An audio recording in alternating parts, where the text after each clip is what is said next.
Kapulang Pilipinas, magandang gabi. Ngayon ay Mayo 12, 2019.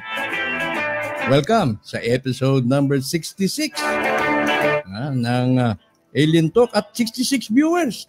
Kababanggit ko lang 66 viewers ang aking nakikita rito sa aking screen. At ito pang programa ay natatanging tumatalakay ng mga bagay na nilihim sa atin. Particular po yan dito sa tinaguriang divine wealth. Divine wealth na binubuo ng accounted at unaccounted assets. Kaya kanina nagbigay ho tayo ng bulletin dahil malapit na yata. All the coast is clear. Isang pindot na lang. Pero bago po natin na dakuha ng ating topic ngayong gabi, napakahalaga po. Papaliwanag ko mamaya matapos ang pagpapakilala ng ating agenda.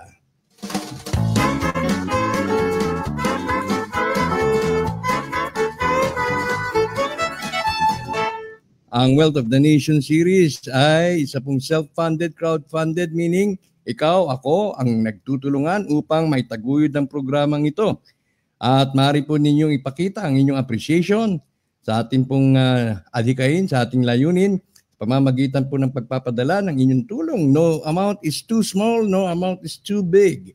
Dito po sa video, yan po ang savings account number ng inyong lingkod.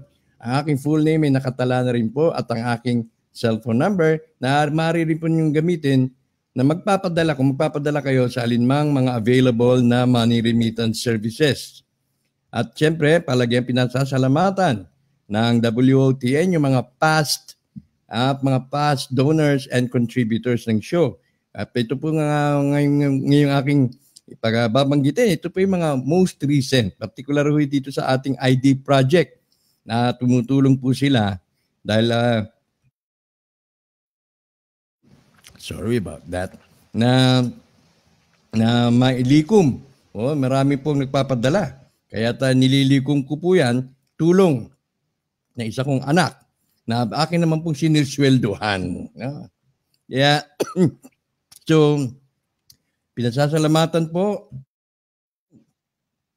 ng programang ito sina Alfredo T. ng Saudi at Dingley, Iloilo, si Penny G. Kuya Turbo ng Italy, si Juana C. ng Hong Kong, si Ate Florentina and Mang Roger ng Queens, New York.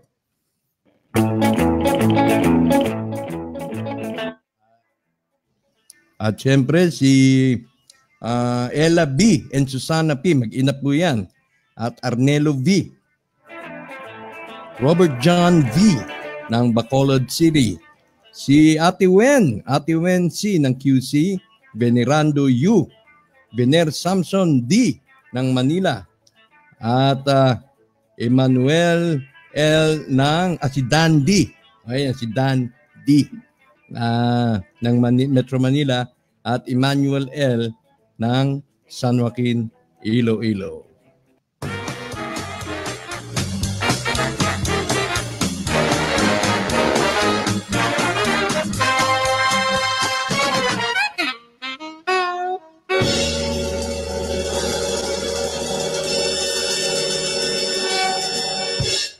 Sinusumpong na naman ako ng aking hika. May hika ho ako. Kunub na itong aking Anyway, pag nag-improve tayo, mabibilang ko rin ito ng aircon. So okay, ito siyempre, tradisyon na po ng programang ito na batiin natin ng ating mga early tuners. Ano po? Although kung marami hindi ko po matatapos dahil nag-aantay na po ang ating panauhin. Ang ating pong tatalakayin ngayon ay tungkol sa spiritual aspect nitong divine wealth. May kaakibat na spiritual na aspeto na kinakailangan natin pong maunawaan. Hindi lamang po dun sa material. Dun sa material, tila tapos na ho. Ano po, gaya ng nabanggit natin dyan sa bulletin na indot na lang, implementasyon na lang.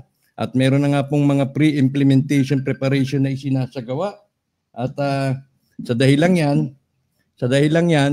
ay tayo po ay papalaot naman para maunawaan natin ang spiritual aspect nitong divine wealth na ito. At tayo naman po ay mapalad na pinaunlakan ng nina Apo Bernardo at Sinukuan. Sila naman po ay nakafocus din po pala dito. Kaya medyo inaasahan ko po na malawak po ang kanilang kaalaman kung paano po ito kakaharapin. Tutulungan po nila tayo. Samantala, atin muna pong pakilala ating mga early tuners. Babatiin ko lang. Si Reader Tia, si Michelle Candelaria, si Enzo Di Maculangan, Lolita Salagan, Pascual Lolita Ladit, kay Mark De Lima. Hi Mark! Kay Maylene Beliosa, kay Jorge Lazo, Edison Honzo. Edison, tumutulong po si Edison na makakalap ng mga nagsasubmit po ng ID. Maganda yung submission mo, Edison. Tama ho yan.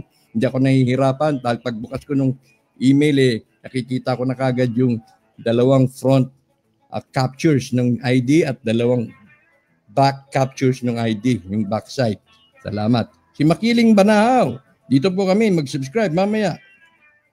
Irene Kulalyad, Delta Daniel, and Jerry Liagas, Roberto Castillion, Veritas Fortitudo. Parang Veritas Fortitudo, Lyceum yan Kay Ramil Domins Irig, John Nagit, Mylene Sumabat, Lisel Cantones, kay Francisco Bernardone, ng ng Bacolod City, Rains Gabriel Batralo, Marlene Palikte, Delta Daniel, Linad Uryaban, Marilyn Anota, Juanito Marasigan. Hi Kuya Juanito. Bronx Buadi, Delta Daniel, kay Goods. Wala pang Goods. Anantay ko na yung Goods. Ang Goods. Okay. Honey Solo. Ay, good evening sa'yo, Honey. Juliet Sasa, Monty Jen, Tess Giango, Donato Red, Donnie, Tabeta Tolentino, Jade Bartolome, Dante Dihuco, salamat Dante, Frando Habal, Hilda de la Cruz, Ate Del, salamat Ate Del, Jonathan Kalunsag, Jolan, natanggap ko na yung submission, salamat. At kompletong-kompleto. Laurie Monteroso Mongrado, Melvin Pangan, Jason Ibordi Elia, Robert Castillon, Ate Del, Daniel Estarija, Jojo Indinible, Bien Garvanes, Elmer Valia at Architect, Marami ka ng project architect. Bernardo Gatyon, siguro napapansin mo maraming nag-iimbita ngayon mga project, mga subcon. Kaya lang wala pang pera. Margarita Selca, Vencio Laporga, Norma Reyes, Leonardo Camelio, Arwen Garcia, Aida Berhin, Nancy Abaygar, Robert Daita, Jolan, good evening sa iyo Jolan, Wilma Aragon Raelian, Tanyag Nathan, Bong Berol, Jansena Tangub, Adriano Sensano, Onsi Shefen, Onsi, Caspera, Twin Sahonia, Hermil Dugade, Brad Louis Biagtan, Mark De Los Santos, Mercy Me, June Panganduyon, Gemaline Tarbarejo, Joel Pasis, Edward Espinosa, Lorencia Iroy, Lloyd Pediglorio, Sina Ilaw, Manrico Rebalies, Tess Yango, kay Tim Potestas. Nasa laot na ba kay Tim? O nakababa ka na? Kay Grace VDB, Nelson Quiliorpas, Camilo Dominguez, Liberty Sherry, Delta Daniel, Erlina Grace, kay Chesa Malaya, kay Jorge Mirabite, Ruby Quanang, Juliet Salsa, Miguel Loberia, tatatanggap ko na rin yung iyong submission, Miguel. Ayete, Angeline Tolentino, Lynn Bersida, kay Nining Abainza, Vicente Cepeda, Nilo Rico, Alberto Mali. Hi, Albert. Jerilyn Reyes, Dansky Jokino, Rosalina Salayo, Rafael Loredina, Julie Bunso Vicenta, Julie, Kuya Edwin, maraming salamat. Eduardo Delta Daniel, Estoy Estrada. Sa picture ni Estoy, hindi siya yung basketballista. Boy Regio, Robert Daita, Ferdinando Divelas, Carlos Aranda, Lynn Ligad, Rory Leyes, Rolando Delica. Diyan na lang muna po. Sorry po. Dahil kakapusin po tayo ng oras. Mahaba po itong tatalakayin natin. Ay, inuulit ko po. Ang paksa po ngayon, hinggil po doon. Binabati ko si Ricardo Bascos. Siya po'y taga-Capiz at pumunta po siya rito ng Iloilo kahapon para makipagtipahan sa akin. At kami po ay nagkaroon ho ng masaganang conversation over lunch. Thank you sa pagbisita mo, Rick Bascos. So, ang ating pong panawin ngayon ay sina Apo Sinukuan at Apo Bernardo. Sila po ay nakatutok din sa spiritual aspect nitong global wealth. So, ibig sabihin po, kung sa journalist, ito po sila ay grupo ho ng talaga pong ito ang kanilang forte. Kumbaga. Kaya magbuti na tayo po nakilala natin sila at napaunlakan ang ating paanyaya para bigyan tayo ng gabay. Kung sakaling lumabas po ito, hindi naman pala basta-basta. Hindi lang pala basta-basta na itatala yung pangalan mo at tatanggapin mo ito. Na ganun-ganun lang. Dahil tulad po ng mga napag-uusapan natin noong nakaraan, although na hindi po natin na-emphasize, hindi po natin nalalaman o hindi pa natin alam yung mga pinaka-detalye kung bakit kailangan ng cleansing, kung bakit malinis ang ating kalooban. So, kung ang perang ito ay nasa bangko na at sabihin ni ready na yung ATM, wag ko kayo magbibigay ng pera. Dahil padadala ho yan sa inyo dapat ng libre. Pag sinabing hihingan pa kayo ng pang airmail, wag ko kayo basta-basta. Sa akin ho kayo magkinig. Pagdating ho dito sa ATM ng OTN, so sa iba, wala ho hindi po natin saklaw yun. Yung pagdating lamang po dito sa ATN na atin pong inaasahan sa WOTN, sa akin lamang po manggagaling ang anumang instruction. Pero yung kung kayo merong sasabihin, magpapadaling OTN ng ATM sa inyo, bayad kayo na 100. Kung hindi po sa akin galing, mag-iingat po tayo dyan. Now, so ito pong ating panawin ngayon, ipapaliwanag po niya sa atin ang spiritual na aspeto kung ano yung mga bagay na dapat nating pag-ingatan at atin dating i-observe. No? Marami pa. Kaya ito, nagri-ring ng kanilang telepono. Hello po, magandang gabi po. Magandang gabi po. Opo. Apo, sinukuan po ba ito? Po? Si sinukuan po, nandito po ba? Ito po ba si Apo sinukuan? Opo, ako. Magandang gabi po sa ating lahat at lalong-lalo na po sa mga nanonood at especially po doon kay Kuya Christian na nakakasubaybay din po. Talaga bang napakinggan mo yung Kuya Christian eh? Kilala mo ba si Kuya Christian kung gano'n? Anyway. Actually po, Anyway, tsaka na muna natin, datakuan muna natin yan, no? Welcome sa WOTN. At nagpapasalamat ako, taos puso niyo tinanggap yung aking paanyaya. Napakaalaga po nito kasi according dun sa bulletin na inisyu natin kaninang kagabi, mukhang nalalapit na ang paglabas. No? Opo. At kayo, dito sa ating larawan, pinapakita dito na may larawan ni Apo Perdi at lang si Apo Perdi yung nasa altar. Tama po ba ito? Actually, medyo choppy po yung tatawag na lang po. Hindi. Kami ulit kasi medyo choppy po eh. Hindi, sa akin okay naman yung dating nyo. Umanap sa akin medyo choppy po. Kuya Anton, medyo hindi ko pa intindihan masyado yung sinasabi po ninyo. Hindi ko po ito masasagot ng maayos kapag choppy po. Aha. Sige, at aantayin kong tawag mo. Tatawag ulit ako sa iyo. Sa Globe po, Kuya Anton, baka ito medyo ay malinaw po. Sige, tawagan mo ako sa Globe para malaman ko kung ano yung number mo sa Globe. Opo, sige po. Sige. Okay. Ayan, tatawag siya sa Globe, no? Dahil mapapansin po dito sa larawan, tila itong nasa gitna ng altar, may larawan dyan, parang sa tingin ko si Apo Lakay. Kaya alamin natin siya, no? Alamin natin yan. Okay, balikan natin si Camille Germeliat Tugadig. Magandang gabi.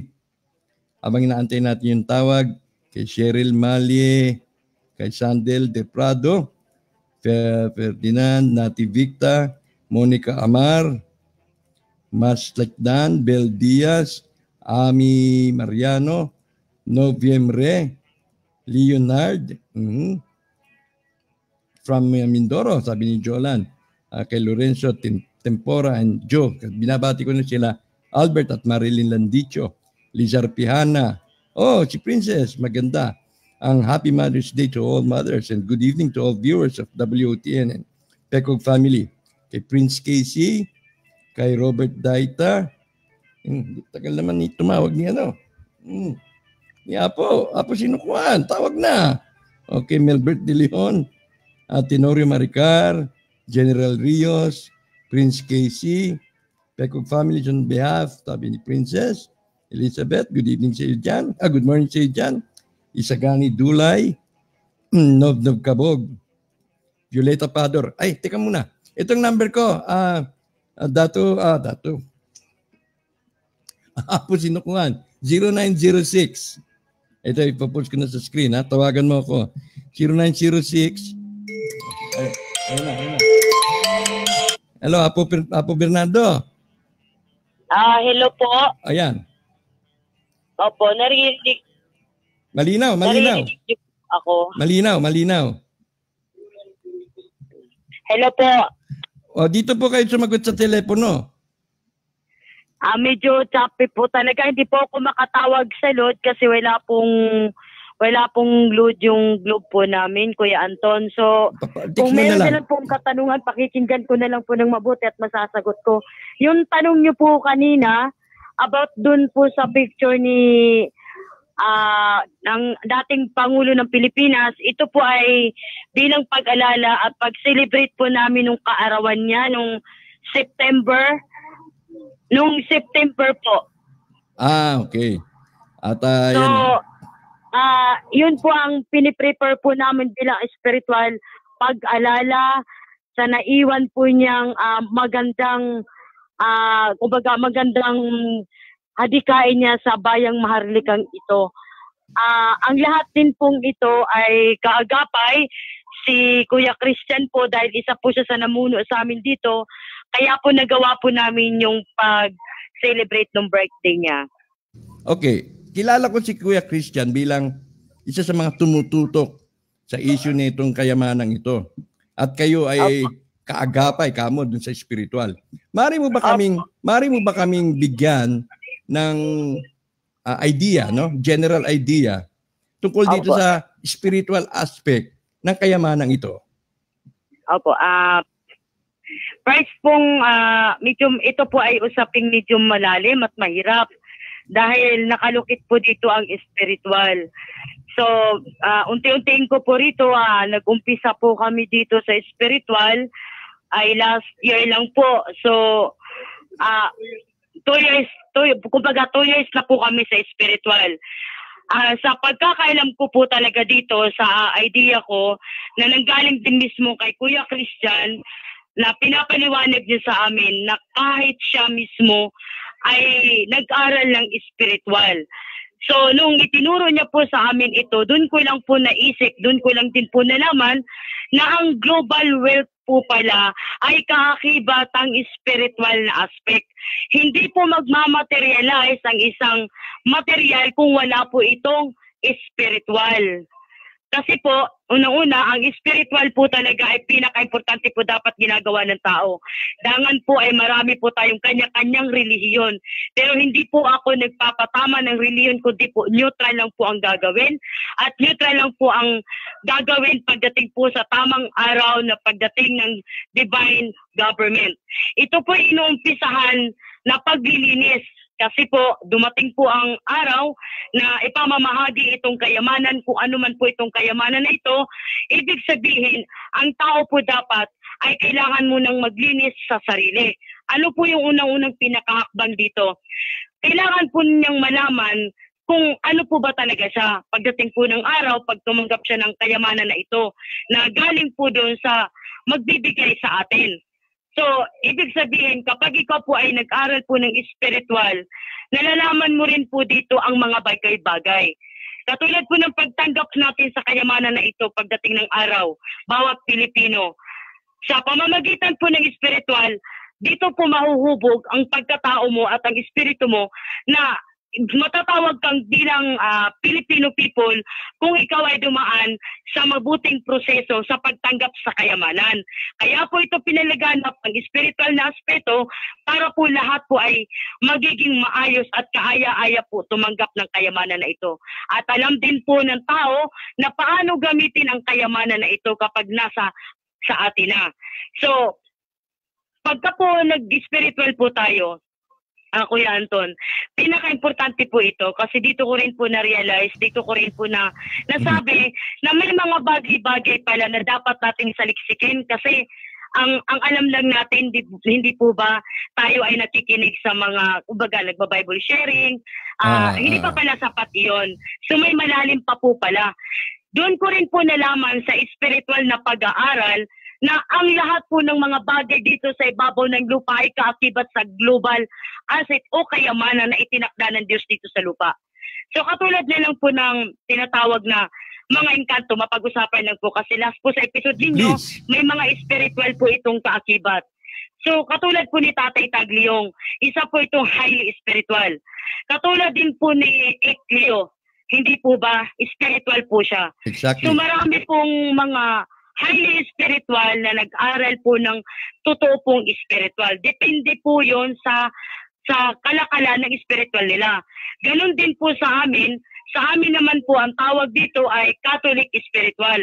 Ito po ay pinagmulan na kami ay natuto dito dahil po kay Kuya Christian. Ang lahat ng ito, ang paghihirap na ito, ang bunga ng lahat ng ito kay Kuya Christian.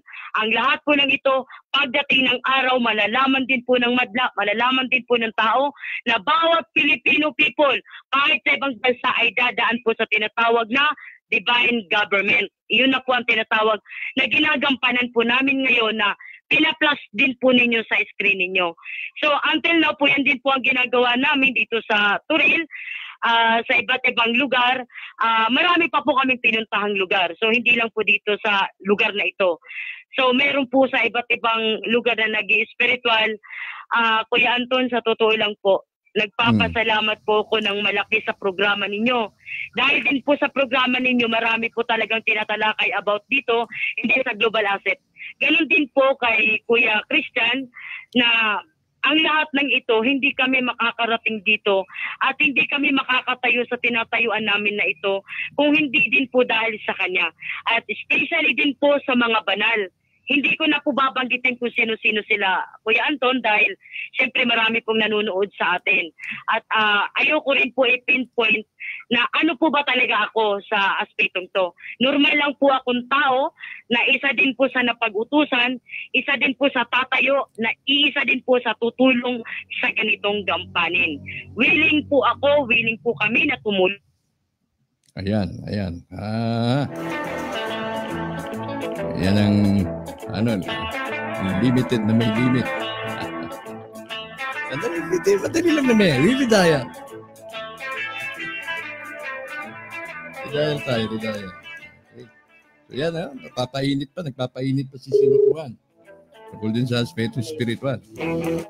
Ilo po. Ayan, yan yung pasensya ka na sa unlimited na may limit, ha?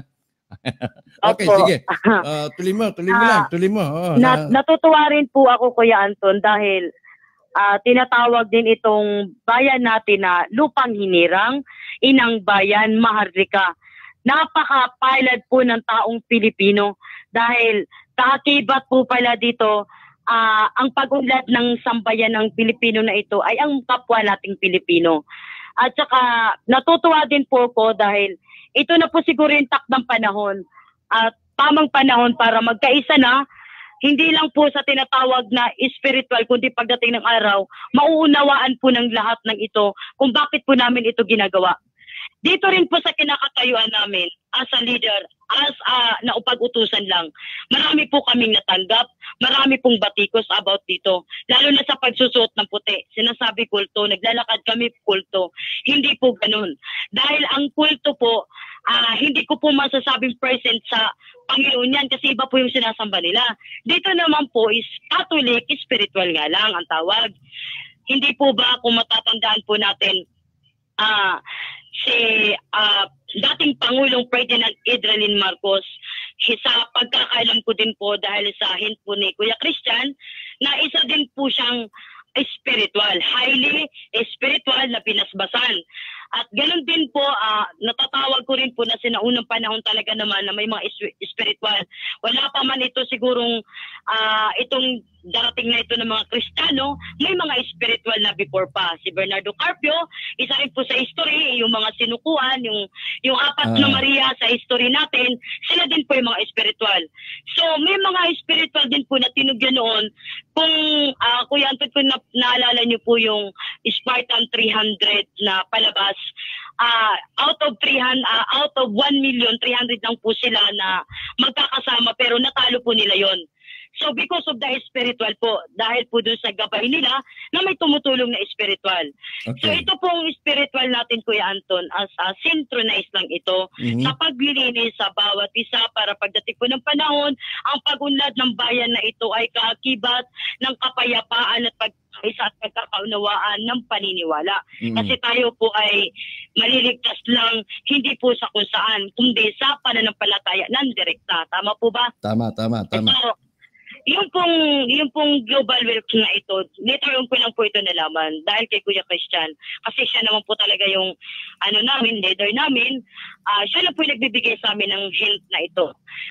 Natutuwa din po kami, kaming dalawa nung napag-utusan niya na naging kagapay niya kami dito at malaking pasasalamat ko lalong-lalo na sa magkatastasan kasi lahat ng ito ay ginawa niyang paraan para kami ay magtulong-tulong. Okay. Katulad din po ninyo, Kuya Anton.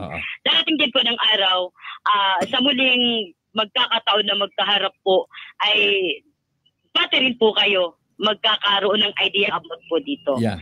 Now, so, ang gusto kong malaman, Sinukuan, bakit kailangan ng cleansing? Ito bang perang ating inaantay?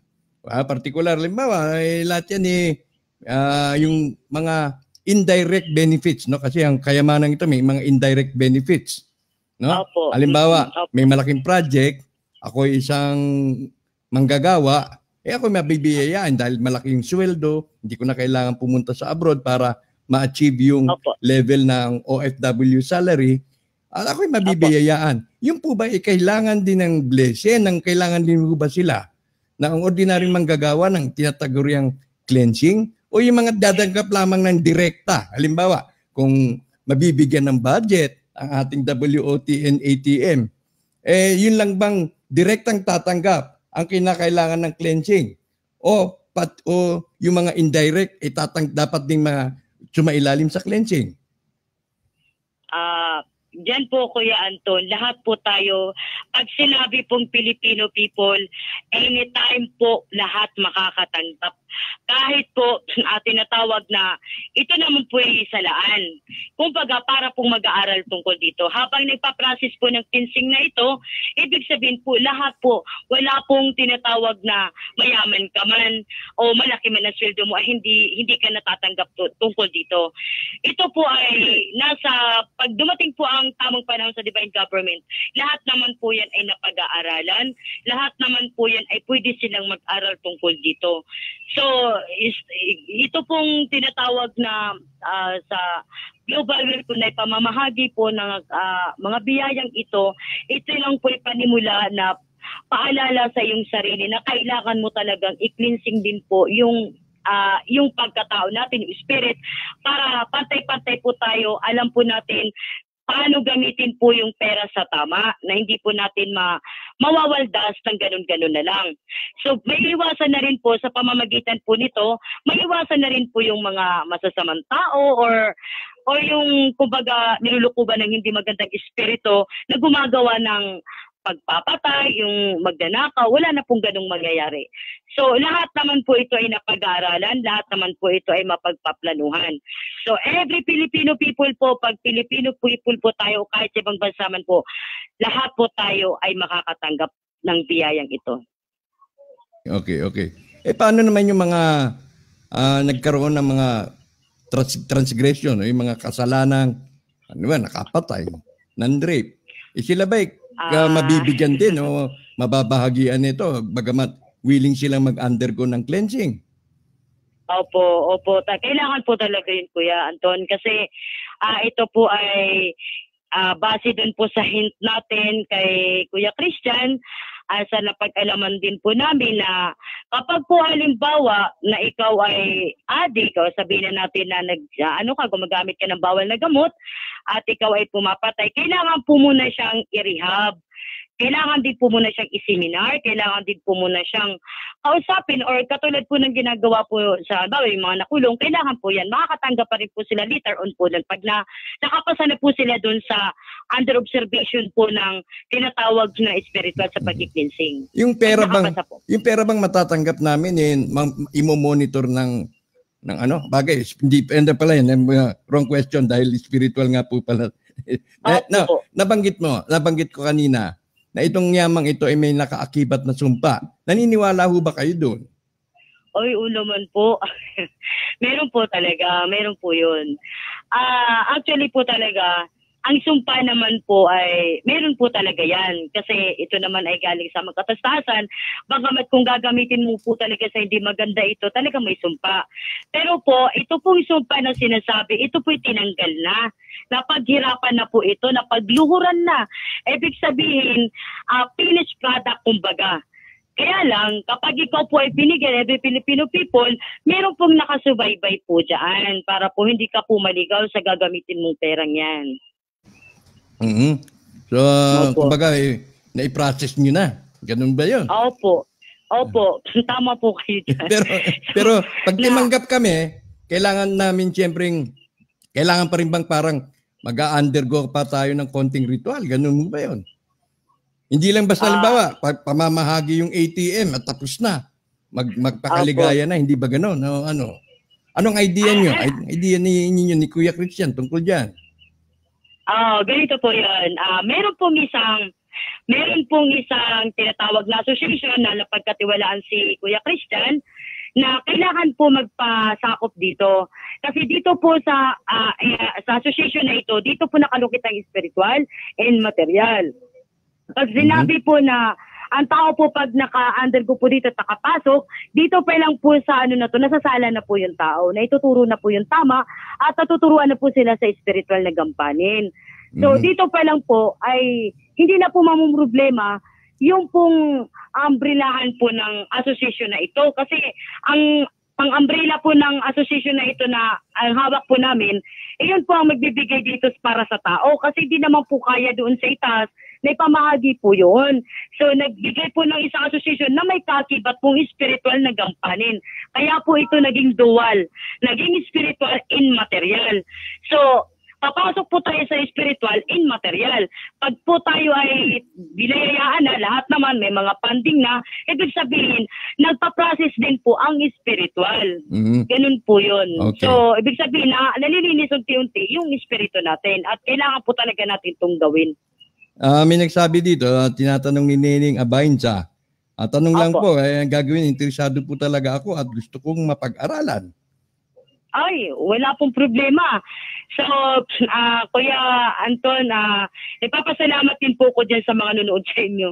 Lalo-lalo na sa mga comment dyan about regarding dito sa spiritual. So, wala pong posible kasi darating po ang panahon na ito, ang asosasyon na ito ay makikilala din po nila later on. So, ngayon po hindi pa po talaga kasi on process pa po itong lahat na ito. Pero, ang lahat naman po ay napakarami na po ng nag-i-spiritual naman. Pero ibig sabihin hindi naman nangangahulugan na kung ayaw naming magpaanib, hindi kami makakatanggap. Hindi naman siguro ganon. Ay, hindi naman po ganon. Hindi pero, po ganon. Kumbaga, ituturo lang ninyo yung suggested na hakbang. No? Mula sa pangunguna ni Kuya Christian. Tama ba ako doon? Para, kumbaga, yung mga kaakibat na sumpa. Dahil naniniwala ako, no? Mayroong pros and cons, di ba? Ang pro, makakatanggap kami ng malaking pera. Halimbawa, kahit konting ginhawa. Pero meron din cons yan. May negative side din yun. Dahil pagtanggap mo ng pera, kung hindi ka marunong, hindi yan blessing, na may kaakibat na konting sumpa, magugulo naman yung pamilya mo. Yun po yung sinasabi.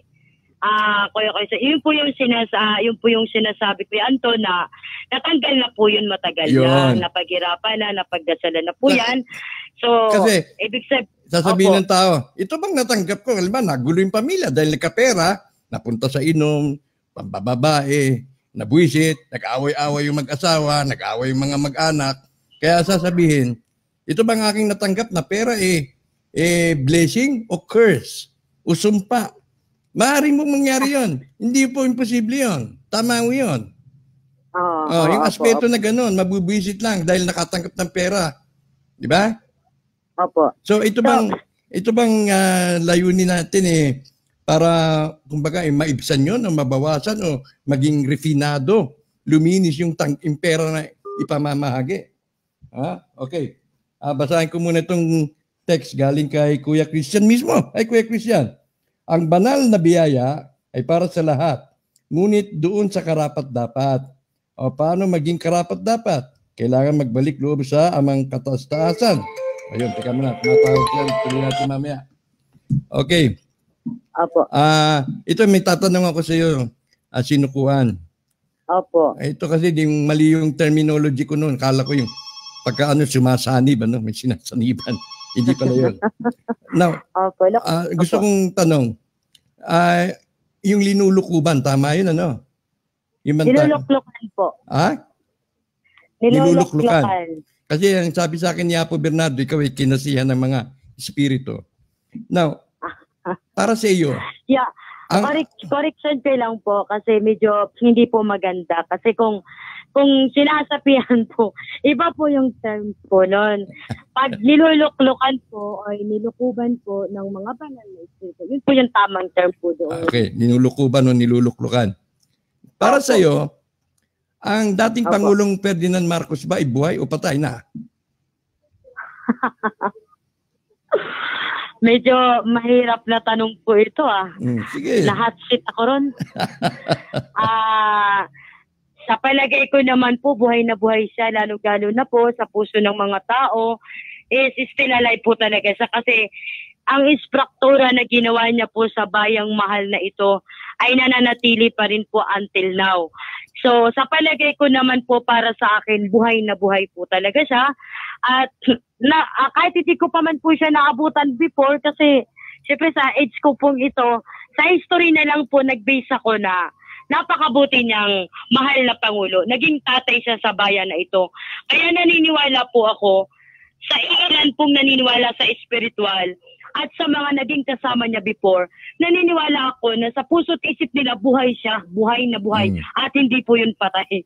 Yun lang po ang may sasagot ko ron. Okay. Kasi kahit ako po, buhay na buhay siya sa, sa puso't isip ko. Lumuluko ba ang kanyang spirito? Kasi hindi naman siya ordinaryong tao. Lumuluko ba ang kanyang spirito sa iyo at nangungusap at nagpapahatid ng mensahe? Yes po. Ito po ay talaga namang sa akin po akala ko po dati is patay po talaga siya, kasi alam naman natin sa taong people na patay po talaga siya. Pero dahil po sa espiritu na nangungusap, hindi ko po masasabing buhay o patay. Pero pag nangungusap po siya sa akin at nag-uusap po kami through espiritu lang po yung nakikita ko. Sige, tuloy mo. So, anong mga pag-uusap ninyo? Big bahagi nyo, pwede nyo sabihin sa people ngayon. Total, malapit na namang mabuksan to. Bukas na eh. Kumbaga. Apo. Sige. Bahagyan mo kami. Interesting.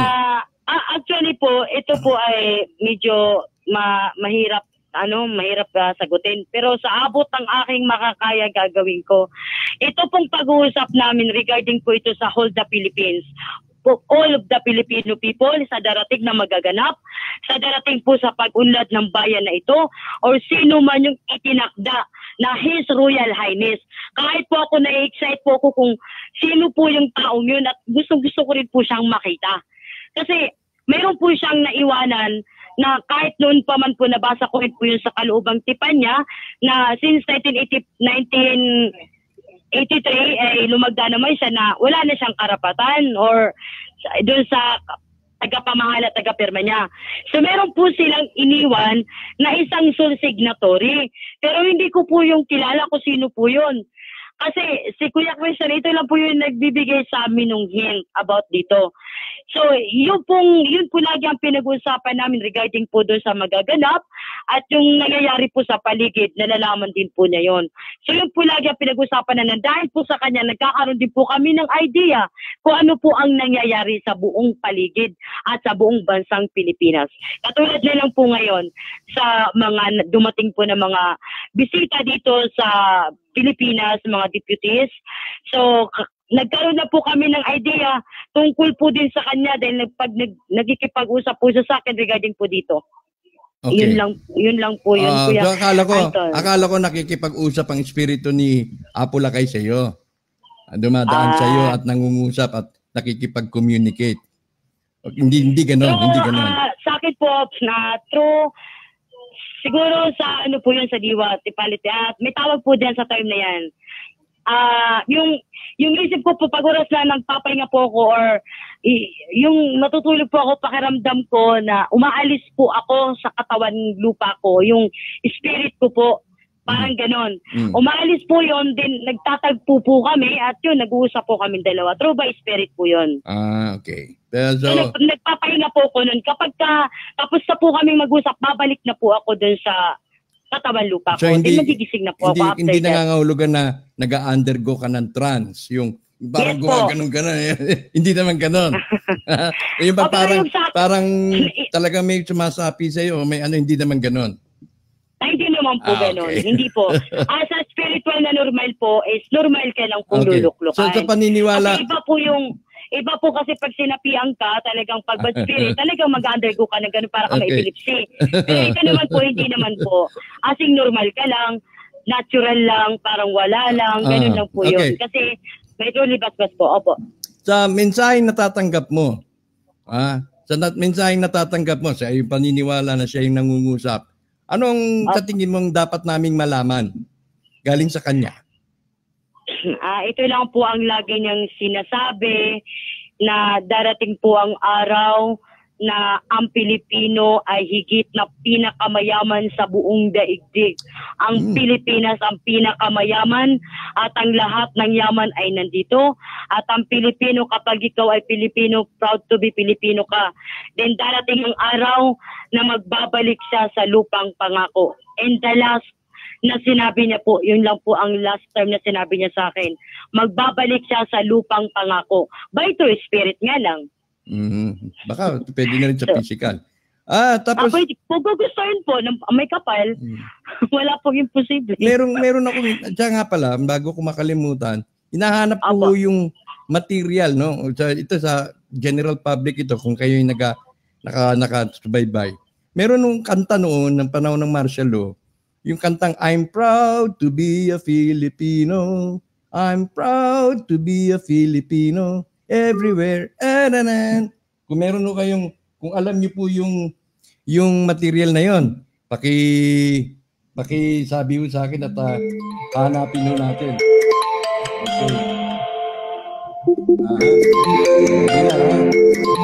Okay. May tanong rito si Edison. Pakitanong sa ating panauhin kung kailan magsisimula ang sinasabing divine government. Ano bang mga stages? Ano bang mga hakbang bago tayo makarating dun sa initiation ng divine government, sinukuhan? Actually po, iyan po usapin na yan regarding po dyan sa divine government na yun. Marami pa pong process, marami pa pong pagdadaanan. So, ang magtatalakay po about dyan, ibibigay ko po yan sa kasama ko na si Apo Bernardo kasi doon po sa divine government na ito, pagkakailam ko po ay talagang marami pa pong process sa pagdadaanan dahil hindi naman po talaga ganun kadali. So, mag-i-start po tayo sa tinatawag na redemption program. Pagkasunod po rin, may susunod pa. May dideclare pa pong prime minister, may etc. May hanggang sa darating na po tayo doon. Ayan, so, sige, interesting. Bilang ako po na or tinatawag po ninyo na niluluklukan, hindi ko rin po masasabi ng 100% kung kailan at kung anong araw. Kasi hanggang dun lang po talaga yung nakuha po namin na informasyon galing kay Kuya Christian. Okay, si Kuya Christian siyempre nagsusupply ng mga informasyon sa material. Yes po. Sa material. At pero excited nga po kung makita ko sino po yung sole signatory at saka yung His Royal Highness po talaga na sinasabi ni Ferdinand Edralin Marcos.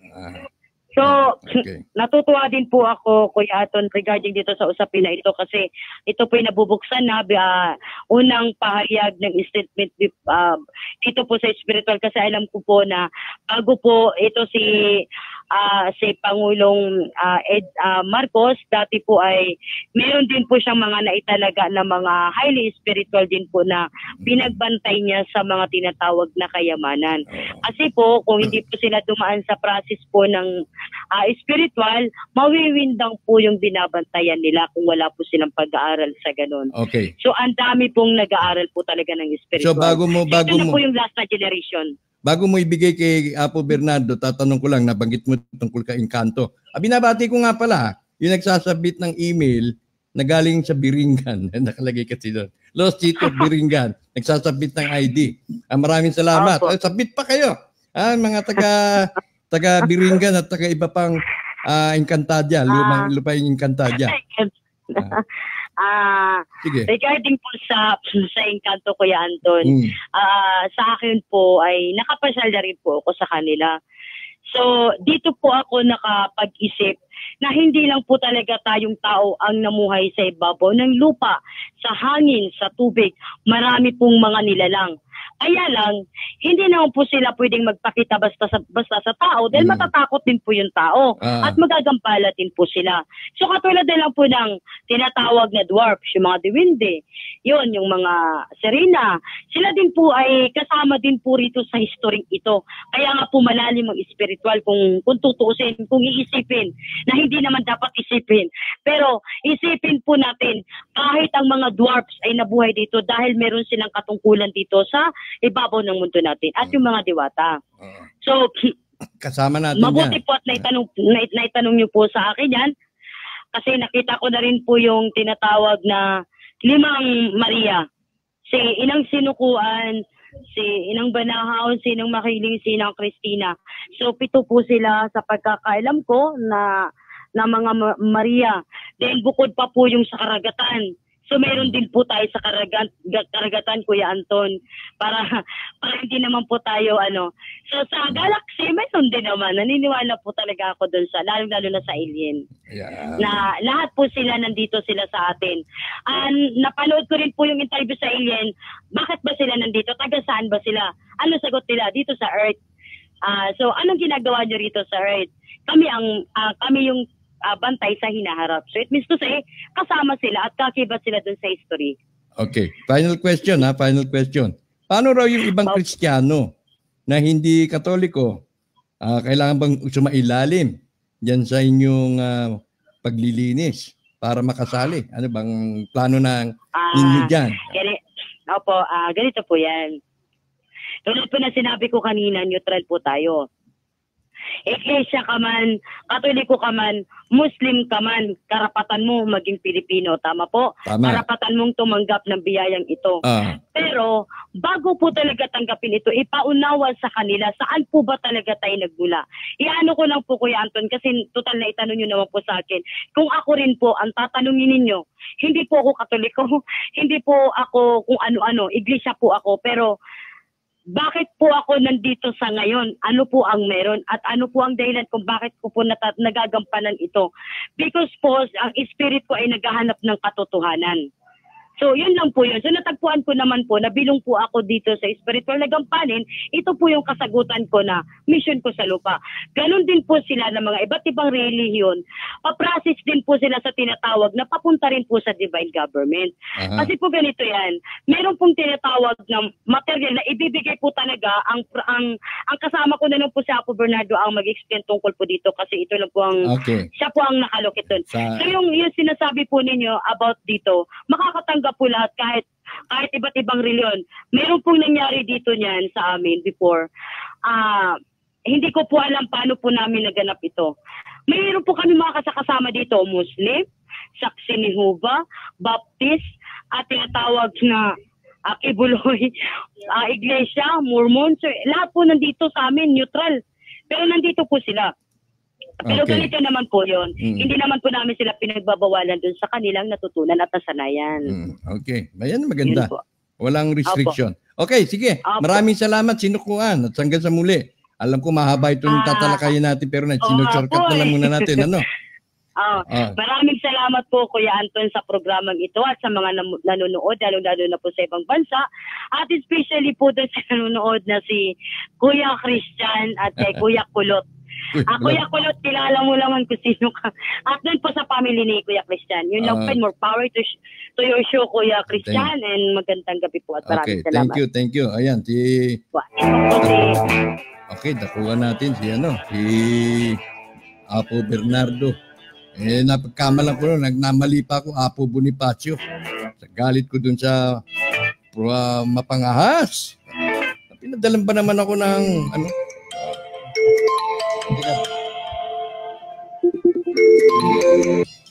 ito, sabi, ayos na raw ang buto-buto. Yung AAA account. Ako, maganda to Yung AAA account. Pirma na lang. Ni Duterte ang kulang. Naku.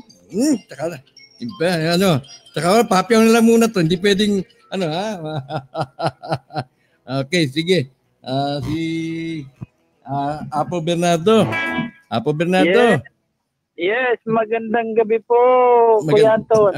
Magandang gabi. At nabigyan kami ng bird's eye view ni Sinukuan tungkol din sa mga proseso ng pagriritual at kung bakit kailangang mag-undergo ng ritual dahil nga itong biyayang ito may kaakibat na spiritual na elemento. Na dapat pag dinanggap mo, hindi nangangahulog ang blessing agad yan kasi maaaring ang pera ay makapagdala ng kabwisitan sa buhay. Ay, natuloy aking pustiso. Bumaba tuloy aking pustiso. Sige.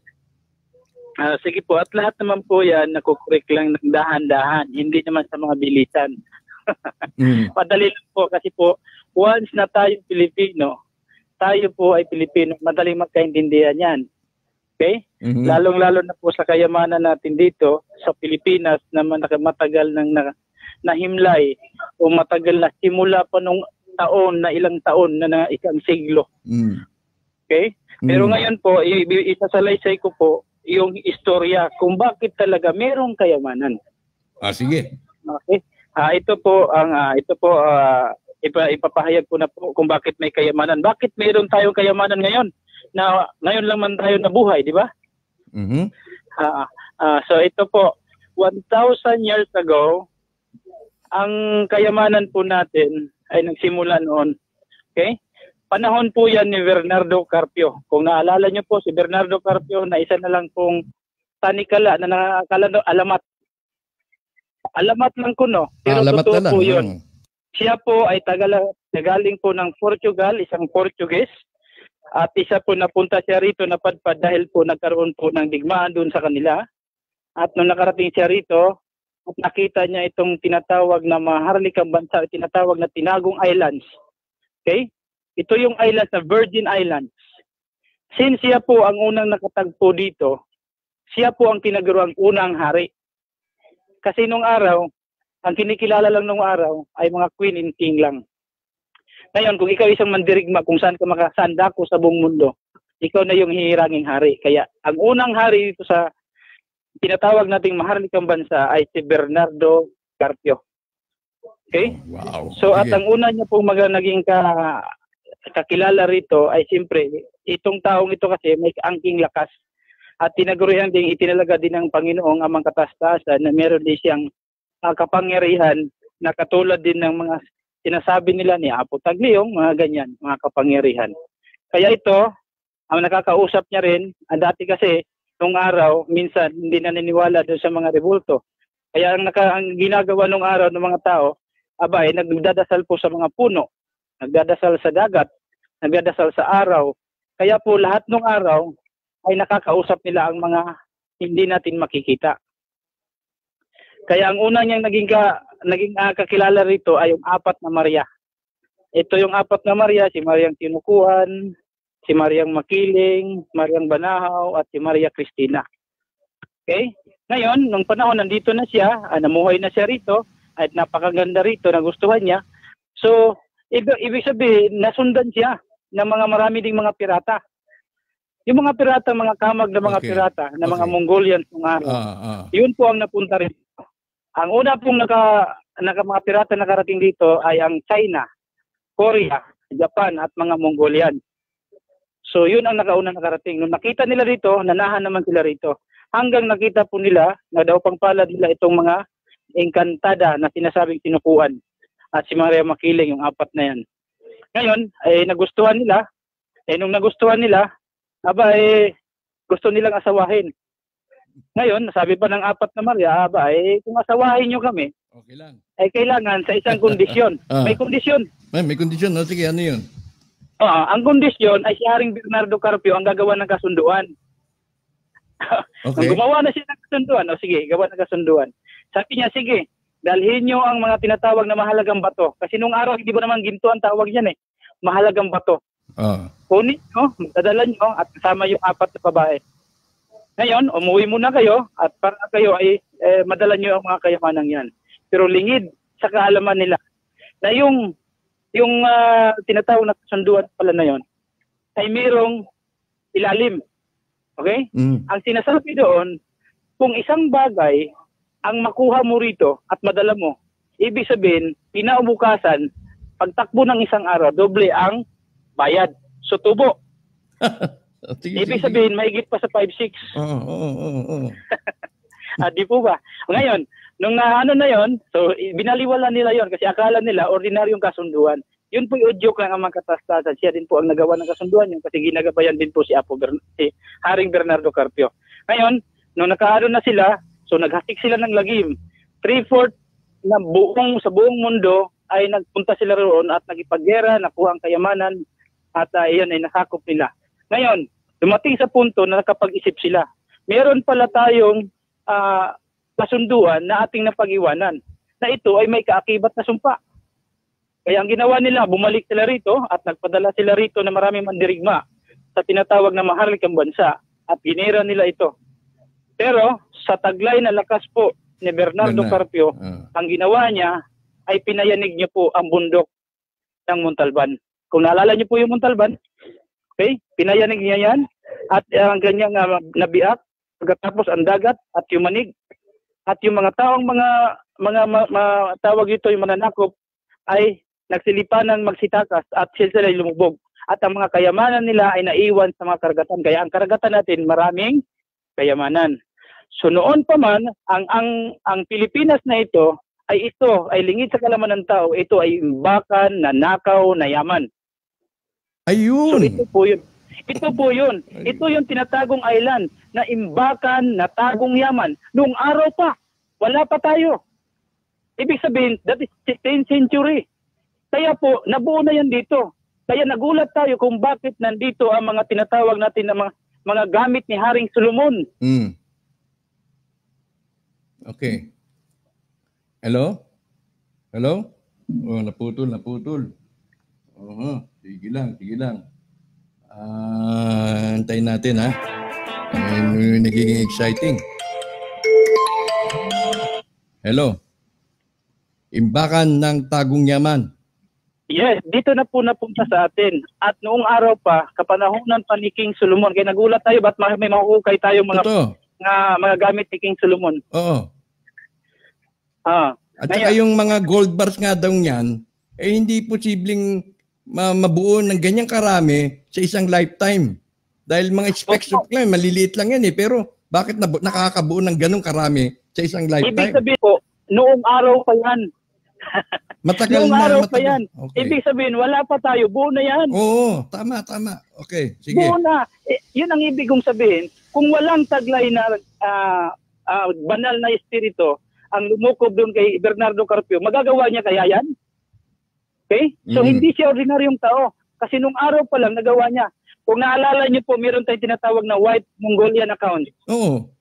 Paano ka ganun? Sabihin, kay Bernardo Carpio yun.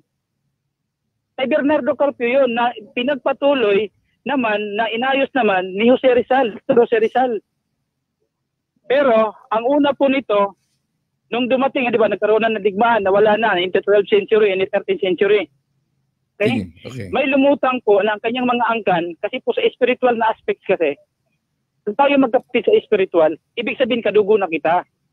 Ngayon, ang mga kadugo niya sa spiritual, nakarating po ng iba't ibang bansa. Nakarating ng Mexico, Europa, tinatawag natin na China, nakarating po ng Korea, Japan. Ngayon, nabuhay po nung araw, nung 13th century, kung naalala niyo mo, yung tinatawag na 300 Spartan.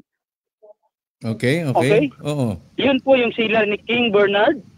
Teka muna. Ito yung maputol muna kita dyan, ha? Maputol muna kita dyan sa 300 Spartan na yan kasi makakalimutan ko. Very recently, may mga archaeologists dito sa Bacolod yata yan sa Palawan na nakakita ng mga Spartans dito sa Pilipinas. Tama ba yun? Opo. Nabantayan niyo yun? Ang mga espiritu kasi... last week lang yata nilabas yan. Last week lang yan nilabas. Na mga traces na mga... Last week lang lumabas na may nakubkob yung mga archaeologists na sinyalis daw ng mga Spartans. Opo, kasi nung araw kasi... Hello. Sige, tuloy mo. Kasi nung araw, kung saan man nanggaling yan, napunta yan dito. Nalibing yan dito. Ibig sabihin, mayroong tinatawag na kasaysayan yan. Ibig sabihin, kaakibat ang taga-ibang bansa na nakarating dito. So yun yung mga panahon na mga 300 Spartan na nagtagapagtanggol ng mga spiritual din. Hindi ka pwede maging 300 Spartan kung hindi ka spiritual. Okay? Yun na nakipaglaban. Hanggang sa ngayon, yung 300 Spartan na yan ay buhay pa. Pero mga espiritu nga lang. Nakapaikot yan sa atin dito. Ngayon, pinamunuan po yan. Ito na. Ang namuno po niyan, pag-ikot ng mga nila ni King Bernard ay napunta po sa mga Wande Oñate. Itong mga Wande Oñate, taga Mexico ito, ito yung mga unang naka-melting ng ginto. Kung naalala mo, may gold bars tayo? Okay, ganito po ang nangyari. Nung nakarating sila rito sa Pinas, kasi po nagkaroon po ng gera doon, nagkaroon po ng digmaan doon sa South America. North America. Then nakarating rin po din sila sa mga Apache, yung mga Negro, sa mga itim. Doon sila sa huli sa mga Apache dahil ang unang lumusob yung kanilang angkan na mga Unyate. Nung nakarating sila doon, ang lahat ng mga kasama niya na maraming namatay, kaya nagbuelta ito si Juan de Oñate. Nung nagbuelta ito si Juan de Oñate, ang lahat ng mga Apache, ng mga 18 years old patas, ng mga mandirigma, pinutulan niya ng paa. Then, pagkatapos noon, imbis ang ginawa, ito pinatawag na sa ni King Philip, kasi si King Philip doon ang dating hari, di ba? Pinatawag siya na sagutin niya ang kanyang akusasyon. So, ang ginawa niya, imbis na sagutin niya ang akusasyon, ang ginawa niya, lahat ng kayamanan na conquer niya nung araw, inilagay niya sa galyon. Kasi nung araw, wala pang barko na di makina. Galyon pala. Galyon, Kaya, ang ginawa niya, nagbiyahe siya po ng 1 year and 2 months, kung hindi ako nagkamali, at nakarating po siya na tinatawag na ito sa gitnang silangan, sa Asia. Alam mo yung gitnang silangan, ito na po yung Pilipinas, nakarating siya rito. At dumanding sila dito sa Davao. Okay. Sa Mindanao. Kaya po ang kayamanan, noon, nakarating dito, at ang mga Pilipino noon, kasi ang tunay na Pilipino kasi mga tribo. Tribal. Okay? Yun po ang totoong mga Pilipino, tribo. Kaya nakaibigan nila dito, kasi mga tribo na naniniwala din po sa mga tinatawag na mga espiritu, at sila'y nagkaisa, ibig sabihin nagkaroon sila ng clans. Okay? Grupo sa isang espiritual. Kaya kung maalala mo, mayroong clans sa Quran, Latin Quran, mayroong tinatawag na Taliano, Villamor in Cruz. That is the clan. Kasi po, hindi pwedeng lumutang ang mga Unyate dahil hinabol po siya ni King Philip nung araw. Okay. Nung hinabol siya, kaya po ng panahon dito, ang ginawa niya, yung mga kayamanan dito, mahalagang bato, hinakot niya naman sa ibang bansa, sa kanila. Minelting na naman niya doon at ginawa niyang bara. At ang ginawa niyang bara, binalik na naman siya sa Pinas. Kaya marami tayong bara-bara dito. Okay, mayroong tinatawag na 105 kilos, yung isang bareta. Meron tayong 74.6 at meron naman tayo ngayon na 6.2. Naka-hallmark na yon kasi dineposit po yon doon sa World Bank kung sino mangutang. Ang total backup na pinakamarami nandito na sa Pinas. Pero merong mga tinatawag na percentage na inilagay po sa World Bank para sila mangutang para makapag-imprenta naman sila ng pera. That is para maka-circulate kasi po hindi po maging legal po ang pera pagka wala pong backup ng gold. Ganon po ang nangyari. Kaya nung nakarating na dito si Unyate, kaya po nabuo na po yung sistemang yon. Kaya nung panahong yon, nung siya na may inayos niya ang lahat ng kayamanan, hinabol siya. Kaya kung naalala niyo po, lumanding po dito sila Lapu-Lapu ng 1521. Magellan. Magellan, March 16 and 1521. Ang sabi niya, siya po daw ay tinatawag na nakatuklas po na tinatawag na siya po nagbitbit dito ng Katoliko. Kaya nagalit po sila Lapu-Lapu kasi po lingid sa kalaman ng tao ang nagbitbit po ng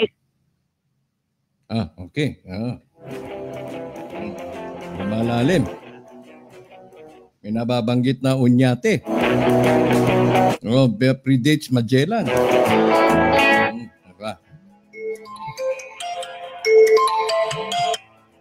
Hello, Apo Bernardo. Sige, tuloy mo. Kasi po, dilingid sa kalaman ng mga kasamahan, ang mga tao, na ang nagbitbit po dito ng espiritual na Katoliko ay walang iba kundi si Bernardo Carpio kasi dahil galing siya sa Portugal. Okay. Tama, naalala niyo, ang una pong Katoliko espiritual galing ng Portugal. Kasi kung sino ang kaso, bakit mo sabihin na ikaw ang nandito, nagbitbit ng Katoliko, kaya nagalit po sila ang mga tinatawag natin mga dato. Si Magellan yata, ewan ko kung bukod kay Marco Polo, parang si Magellan isang Portugis At humingi lang siya ng commission dito kay princess, dun sa prinsesa dun sa ng Espanya, kay Philip. Hari ng Philip. Pero ang nationality niya, Portugis din yata. Opo, pero ang sikreto po noon, inutusan siya ni King Philip na hanapin po ang nagpuslit ng kayamanan na galing doon. Okay, hinabot niya. At ang sabi niya doon, pumunta lang siya dito sa Asia para po maghanap ng spicy. Palabas lang yun. Okay. Ang kayamanan ay nahanap niya yung dala ba ni Unyate? Ganun ba yun? Opo, kasi kung naalala niyo po, yung mga kayamanan na pinuslit na punta rito. Kaya po, hindi po lumutang ang mga unyate. Kaya po, ang dokumento, kung naalala niyo po, ang 01-4, na una, nung 1764, meron tinatawag na Julian Macleod Acuña Tagiantaliano. Hindi code name po yun. Kasi po, hindi pwedeng lumutang ang tunay na may-ari. Kasi po, inahabol po ni King Philip. Okay. So, ibig mo sabihin, kaya nagpunta rito si Magellan dahil inahabol niya itong unyatin na to. Opo, siya may timeline ba tayo? Dahil yun po ang galing doon. May timeline ka ba? May nalalaman kang timeline kung anong century o anong year nagpunta rito si Uñate na may dalang kayamanan na sumunod kay Marco Polo? Marco Polo kay Bernardo. Kasi marami pong salin ang Uñate. At mga 3 na salin po yan. Kung hindi ako nagkamali, that is 14th century o 15th century. Bago mag-Magellan, Bago mag-Magellan. Bago mag-Magellan, nandito na po yan sila mga Uñate, that is 14th century. Kasi si Magellan, that is 1521 dumating. Kasi ang hirap ng establish ng history ng Pilipinas na hindi naman din ako naniniwala na tila nagsimula lang tayo noong 1500s. Hindi po.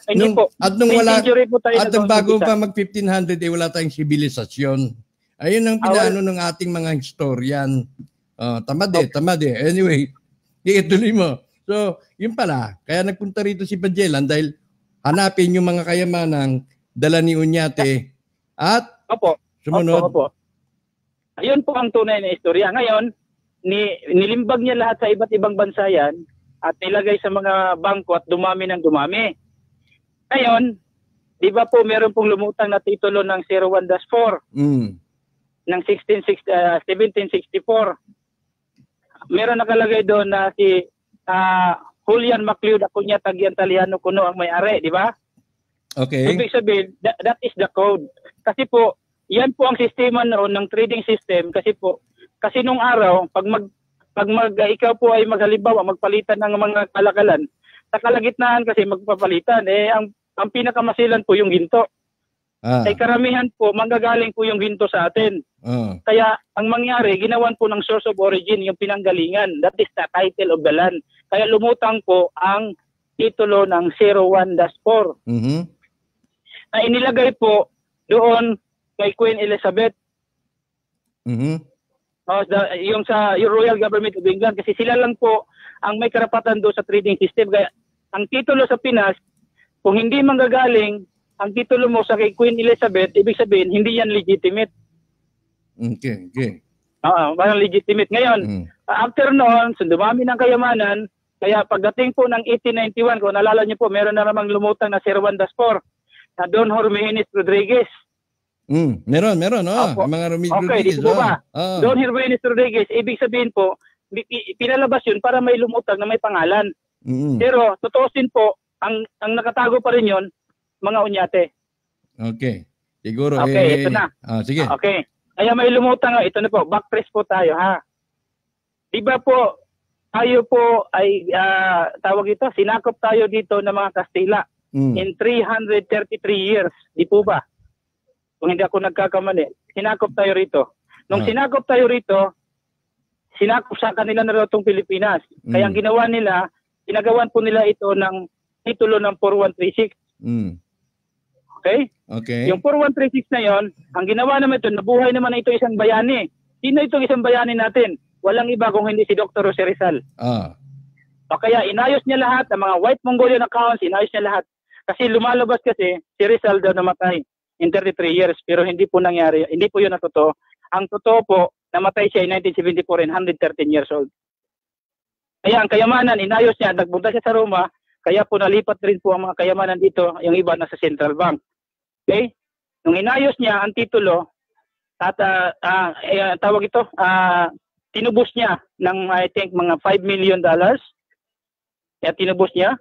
Nung tinubos niya, napunta siya rito, kaya po, na-check siya na meron siyang dalang titulo, kaya pinalabas niya, kinasuhan siya ng pagtataksil sa bayan, yung tinatawag na subversive. Pero the purpose is, ang titulo niyang bit-bit, kailangan makuha uli ng mga Kastila. Okay? Ngayon, nung imbis na makuha na, sabi niya, lingid din sa kalaman ng tao na si Rizal ay meron palang ilang mukha, hindi lang pala siya isa. Ayon doon sa dokumento na nabasa ko, si Rizal po ay may siyam na mukha. Wow. Okay? Ngayon po, ito na, balik na tayo. Yung namatay po ay hindi po yun siya.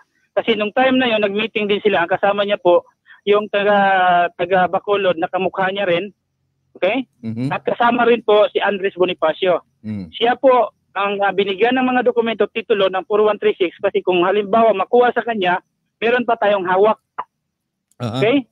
Okay. Ngayon, ang nangyari, pagdating niya rito, kaya po hinuli siya at doon nabaril siya. Bonifacio. Ay, naputol. Agree daw si On si Shepen tungkol dun sa Spartans. Oo nga, kalalabas lang yung istorya na yun no?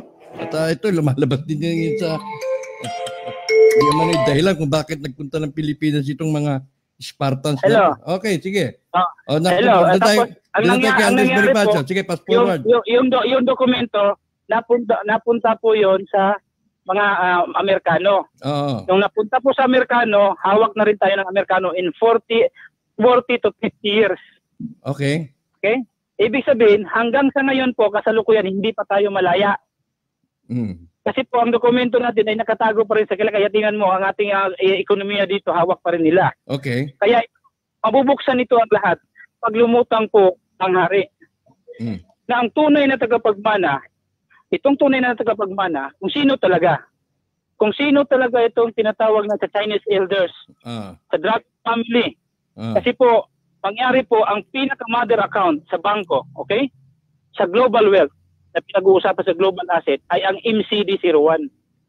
MCD01. Ang tanong, MCD01, ano ito at saan nanggaling ito? Ang MCD01, that is tinatawag sa mga Chinese yan, si Maria Clara Didil. Okay? 01. Ngayon, ang pangalawa naman yan, MCCD, Maria Clara Chua Didil. Mangyari, ito po yung asawa ni Don Juan Antonio Verdan Oñate. Sige. Okay? Ngayon, since MCD, ibig sabihin, nandun sa mga Dragon family, sa mga tinatawag natin na mga Red Dragon family. Kaya po, nabuo po yung dokumento na inayos yan. At inayos po yan last 2005. Na mismo ang heirs ang nagbigay. Kasi ang tunay na tagapagmana ng mga Oñate ay walang iba kung hindi si Angelos Reveca de Binagracia Oñate. May nabanggit may nabanggit din niya ni Queen Salvacion nung nakarang interview ko sa kanya. Meron siyang nabanggit among the names nila William Morales, kung sino-sino pa, at natandaan ko meron siyang binanggit na Oñate. Opo, ang Oñate po, yun po yung apo ni Don Juan Antonio Verdan Oñate at saka si Maria Clara Chua Didil. Yun ang apo. Yun ang talagang tagapagmana. Okay. That is tagapagmana ng 01-4. Okay. Now, sige. Tapusin mo muna yung storya mo. Naubos na yung oras natin. Naayos na po yung dokumento. Naamindahan na po na lahat. At ang mismong may-ari pala lumutang. Kasi kung naalala po natin, si Apo Marcos nung araw na 1974, nagsabi po siya na kung sino man talagang tunay na may-ari, magpunta na sa akin at mag-interest na. Kaya nagpalabas siya ng Presidential Decree na 892. Ngayon, ang nag-interest sa kanya ay walang iba kung hindi si Don Hermogenes Rodriguez ng 1891 ng 01-4. Pero mangyari po, tinait po yun sa korte. Nung pinait sa korte, nalaman pala na may lumutang na pirma yung 4. Alam niyo po kung kanino pirma yun? Yung 4 na yun na nakatago po sa archives natin, yung Bureau of Lands. Sino? Si Angelos Reveca de Binagracia Oñate. That is the real one na nakatagong may-ari ng titulo ng 01-4. Kasi ganito yan, kung sinong may-ari ng titulo ng 01-4, siya lang din ang pwedeng gumalaw sa mga kayamanan. Siya din po ang may-ari ng kalupaan, siya rin po ang may-ari ng kayamanan. Na siya yung pwedeng kumilos para po mag-materialize ang lahat ng ito. Pero, ginawa din si Apo Marcos ng huling kalooban na tipan na ang lahat ng kanyang karapatan ay napapalaman ng bisa na. Pero, napag-usapan nila sa tunay na may-ari na napunta na doon sa tunay na may-ari at ang ginawa pong beneficiary is all Filipino people. Kaya lahat tayong mga Pilipino may karapatan na. Pero kailangan kailangan lang dumaan doon sa sole signatory kung sino talaga ang tunay na tagapagmana. Okay? Kaya po yan ang inaabangan. Kung sino talaga yung tagapagmanang yan. Kailangan hindi po magkamali ang ating presidente sa pagpili para po maayos po kung sino ba talaga. Kasi meron pong dokumento na galing sa China. Yun po ang magpapatunay. Kasi meron pong deed of assignment doon, may special declaration doon kung sino talaga ang tunay na tagapagmana. Bakit dapat na-involve ang China rito, Apo Bernardo? Maaari mo bang, hindi ko masyado nahuli yung istorya. Ay ganito po kasi yan. Kasi po, yung MCD, ang tawag dyan, is na tinatawag na mga Chinese builders ito. Mga imperyo, anong araw. Okay? Sila din po, may mga hawak ng kayamanan. Napunta rin dito yan sa atin. So, sa bangko kasi, kung sino po yung pinakamalaking accounts na nakadeposit, kanila kasi yun eh. Galing sa mga Chinese at yun kay Don Juan Antonio Bordano Oñate. So sila po ang pinakamalaking accounts sa bangko. So MCD Tier 1. Okay, sige. Yun na po yung controller. Ibig sabihin, that is the mother account. So ang lahat ng mga sistema, lalo sa mga global asset, ibig sabihin, kailangan punta na sila doon kung sino talaga ang sole signatory para ang lahat ng meron silang panghawakan ay mabubuksan din yung kanila. Kasi po nailagay na po sa isang basket yan. Okay? Kumbaga, ang lahat ng mga pinag-iwanan niya po na pawalang bisa na yon, ngayon ang mangyari, kung sino yung pinag-iwanan talaga, as sole signatory, ang pinag-iwanan ng dokumento na galing sa China, ibig sabihin, pumunta na sila roon at para po ma-recognize naman sila na mabigyan. At yan kailangan din na yung dokumentong inaayos ngayon na makarating din po doon sa kinaukulan ng mismong sole signatory para po tayo po ay umunlad na. May hinahanap niya yung topic natin na spiritual aspect. Hindi na po matatalakay ni Apo Bernardo ngayon yung bahagi na yun dahil binigyan niya na tayo ng kasaysayan na napaka enriching naman at detalyado na hindi ko may sasalaysay ng ganun-ganun dahil wala po akong kaalaman.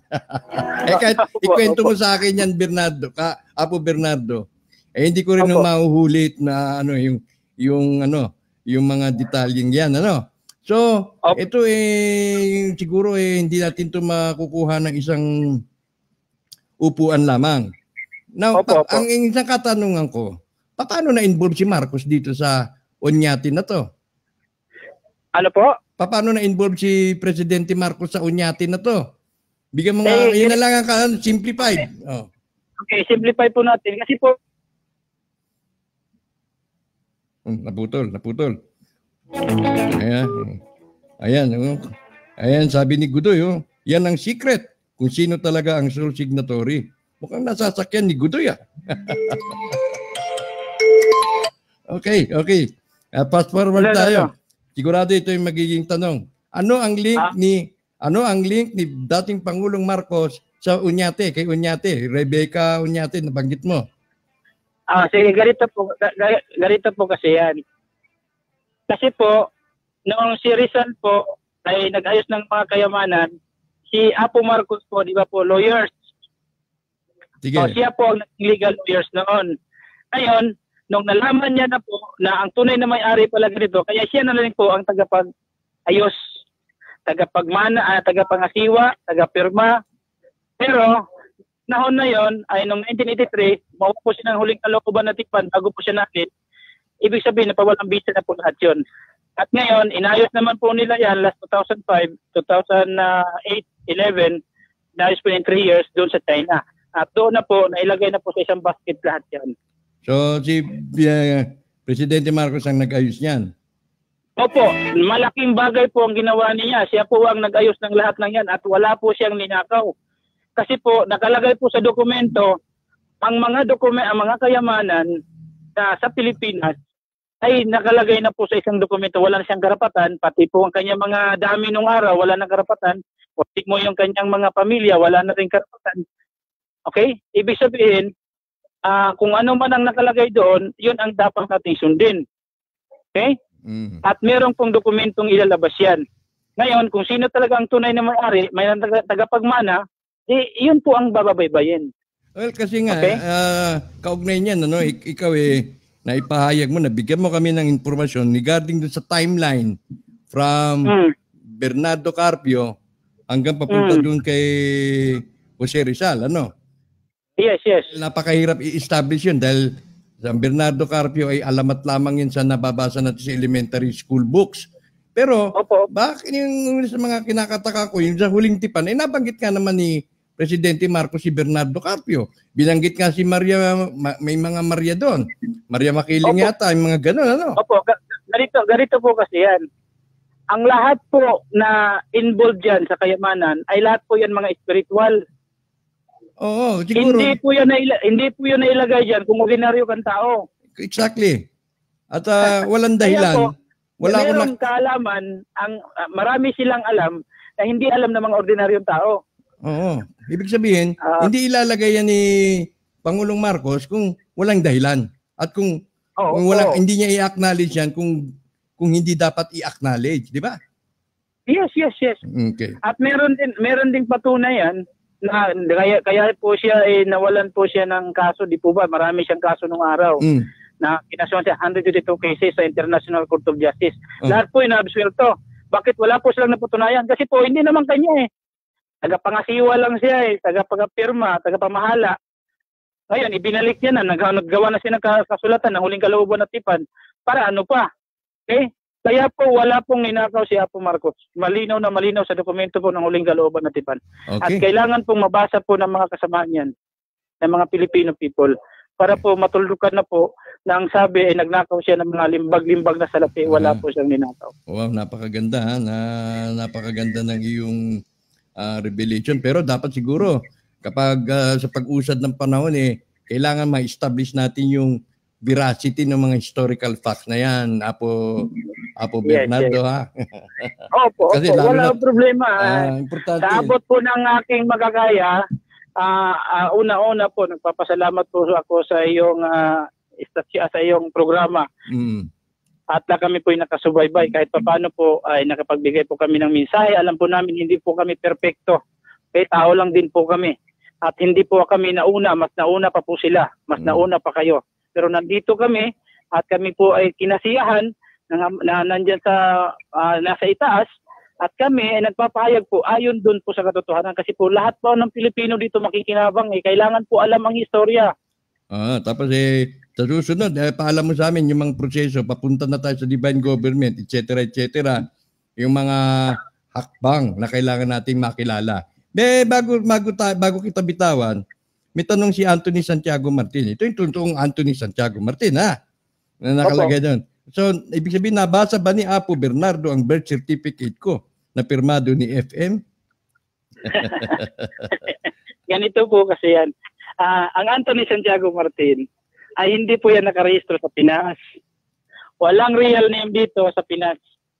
Ganon? Okay? Wala po. Sa Hong Kong po ang real name niyan. Nakarehistro doon. Ang Anthony Santiago Martin dito sa Pinas is only a code. Okay? Kasi po ang tunay na Anthony Santiago Martin ay namatay na po. Namatay na. Opo, wala na po siya. Kaya po pag may mag-claim na tao na siya si Anthony Santiago Martin na tao, walang tao rito sa Pilipinas. Patay na Okay. Tapos na po ang kanyang istorya. Nailipat na po lahat yan. Okay? Kaya po ang Anthony Santiago Martin, the spiritual wonder po, ibig sabihin, yung hiranging hari, ibig sabihin siya yung lahat. Okay? Marami siyang, kung sakasakali, marami siyang ipaliliwanag. Doon ka na sa presinto ng WOTN magpaliwanag. Ito, ganun lang naman yan.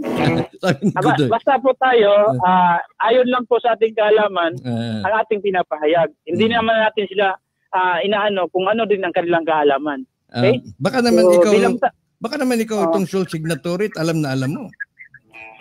Ay, siyempre, pag once na spiritual ka, kahit matulog ka, kita mo yan. Okay. Naniniwala po ba ang guest natin na ang mga clone ni FM at ang kinikilala nating tunay na FM ay ginamit lang din ang name niyan ng tunay na signatory? Hindi naman. Kasi po, may protocol po sila yan. May protocol po yan. Bago po maibunyag yan, ibig sabihin, alam po ng 34 entities, alam po ng 300 central banks in the world, United Nations, IMF. Okay, lahat alam po nila yan. Pero that is only a top secret, kaya po hindi ko rin po sabihin kung sino.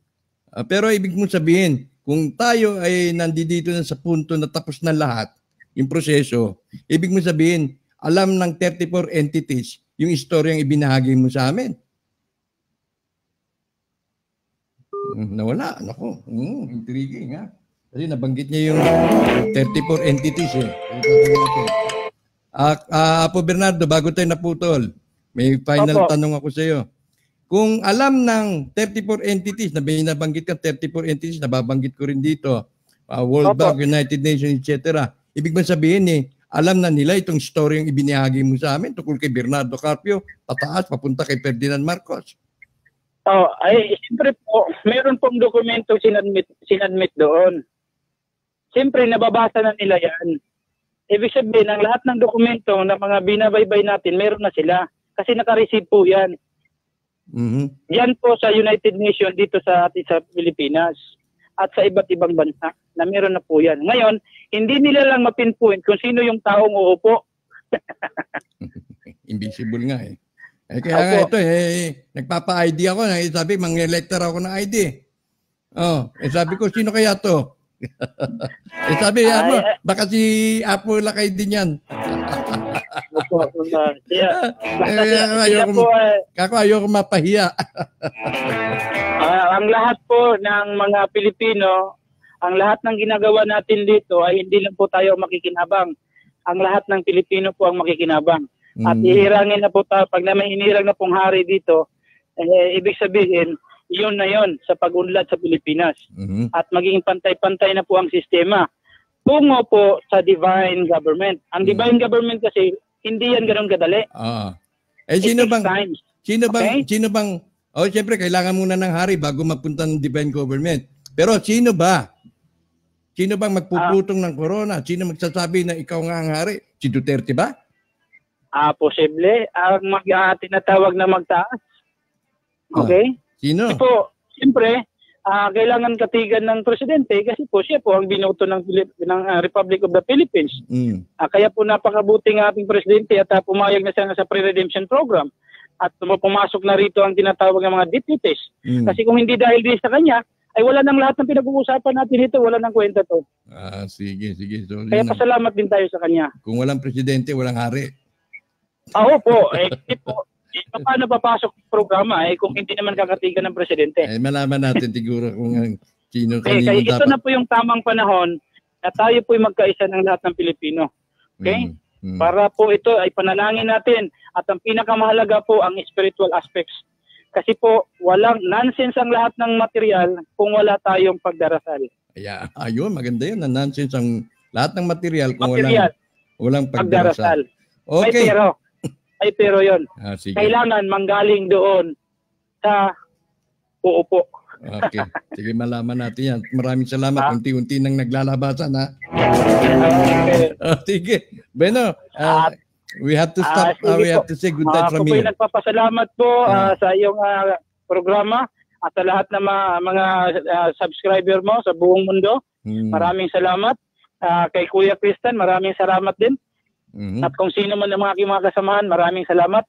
Sa mga spiritual po sa buong Pilipinas na dumadami ngayon, maraming pong salamat kasi po yun po ang daan para tayo magkaisa. Okay? Panalangin po, tamang katastasan. Okay? Wonderful. Maraming salamat at magandang gabi. Magandang gabi sa iyo. Ayan, ang ating katawan. Si Apo Bernardo. Siguro yung reincarnation nito ni Bernardo Carpio. Matatas magsalita. Kasama siyempre si Sinukuhan. Marami pa tayong malalaman dito. Basahin ko itong text message. May nagsabi, bakit sa China? Tanong ko kanina kasi bakit sa China? Kasi sabi, ang MCD01 mother account ay nasa China. Kaya si Kuya Christian ay 3 years niyang trinabaho ang claim. Nag-station ng 3 years sa China para ma-process ang claim from 2008 at umuwi siya ng 2011 nang matapos niya. Sige, tingnan na. Si Anda, makilala natin itong kuwan, ha? Kung si Kuya Christian nga ba ang malalaman natin yan. Unti-unti na pong kumbaga, the coast is clear. Parang ganun. O pwede na kayong lumapit-lapit dito sa isla at wala nang bagyo. Okay, so sabi ni Cornelio, salamat daw sa ating naging panauhin. Okay, salamat. Fasting and cleansing para kay Onsi Shepen. Buhay ba si Apo Lakay? Buhay sa aking pagkakaalam, buhay. At nanunood ng Wealth of the Nation. Nagagalak daw, natutuwa ating ginagawa. Okay? Ayon sa aking kaalaman, isang 47-year-old ang hihiranging hari. Okay, salamat Apo Bernardo. 50 years old naman, ang sabi ni Abs. Si Chari. Hi, Chari. Very informative ang info natin. Good night sa inyo. Okay, good night. Si Ayeti, kapag balanse ang pananaw ng isang tao sa pera na itinuturing itong kasangkapan lang para maabot ang kanyang tunguhin, magiging kontento na siya. Nagbabala ang Biblia. Okay, sige. Thank you, Ayeti. Bueno, ang ganda ng topic natin ngayon dahil nagunti nang naglalabasan. Kaya kung sino po ang soul signatory, palagay ko malapit-lapit na lumabas siya at magbunyag. Pero siyempre, nanganganib ang buhay niya. Hinahanap ka doon ng CIA. Hinahanap ka doon ng kabal eh. Okay, sige. Ilaman po. At tayo po ay muling makita-kita next week para po sa panibagong edisyon ng Wealth of the Nation series. Maraming salamat po sa mga ating reactions at ang mga nag-comment. Maraming salamat at hindi na nagbalik si Nete Jimenez dahil binan na kita. Mapangahas ang iyong ginawa sa akin. Hindi ko naman pakikialaman kung nag-post kayo dun sa ibang page eh. Kung mag-post ka sa wall mo against sa akin, wala akong pakialam dyan. Okay yan. Walang problema. Pero yung padadala mo mismo yung post na yun dun sa aking PM, sa aking messenger inbox, hindi lamang dun sa first account ko na Anton Ari Israel, nagpadala ka pa dun sa Ka-Anton Israel, 2 account, pinadalan mo. Pinoprovoke mo ko, ginagalit mo ko, kaya natanggap mo ang aking galit. Bueno, yan lamang po at magandang gabi sa inyong lahat. Hindi ko na patatagalin dahil bukas ay maaga pa siguro ang ilan pupunta sa mga polling districts ninyo. Okay? Sige, hanggang sa susunod. Si Anton Israel, nag-iwan po sa lahat. Isang magandang